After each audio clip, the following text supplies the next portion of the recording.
Ayaw nang pakawalan si Kevin Kembao, pinapirma na at sinagad na ang kontrata. At alamin ang NBA team na seryoso kay KQ. Yan ang ating mga pag-uusapan para sa video natin na ito.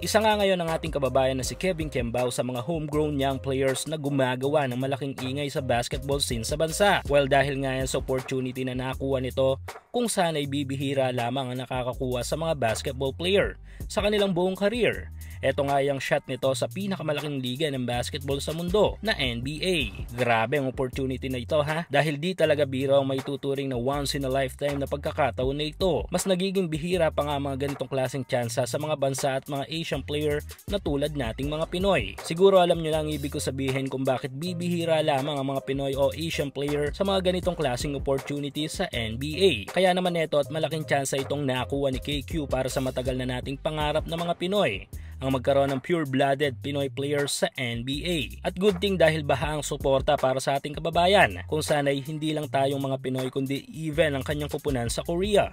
Yes, kung may isang legit na supporter si KQ sa kanyang NBA dream, ay numero 1 na nga yata dito yung kanyang kupunan sa KBL ng Korea na Sonoy Sky Gunners, kung saan ay ang mismong presidente ng kanilang kupunan ang sasama kay KQ sa US. Pero nito lang ay tila sinecure na rin ng ball club ng Sky Gunners ang kanilang future star player.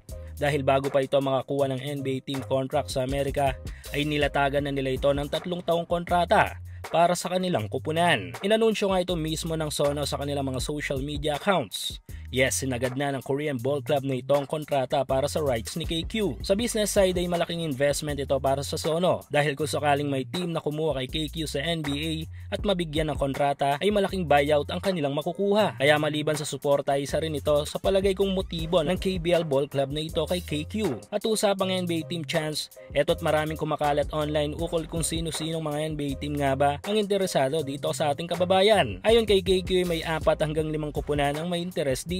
Pero merong isang team talaga sa NBA na may malalim na interes kay Kevin Kembao base sa mga nakaraang reports ukol dito. Ito nga yung team ng New York Knicks. Yes, sa stint pa lang nito sa SGA noon ay nagpaabot na ng interes ang New York Knicks sa ating kababayan. At dumagdag pa dito yung alok na tulong ng isa sa mga coaching staff ng Knicks dito kay KQ na may lahing Filipino. Kaya naman tiyak isang New York Knicks sa mga seryosong kupunan sa NBA na maglalatag ng kontrata sa ating kababayan kung magustuhan ang ipapakita nito sa kanilang private workout na ating abangan ngayong buwan, dahil this month ang paglipad ni Kevin Kembao patungo sa Amerika.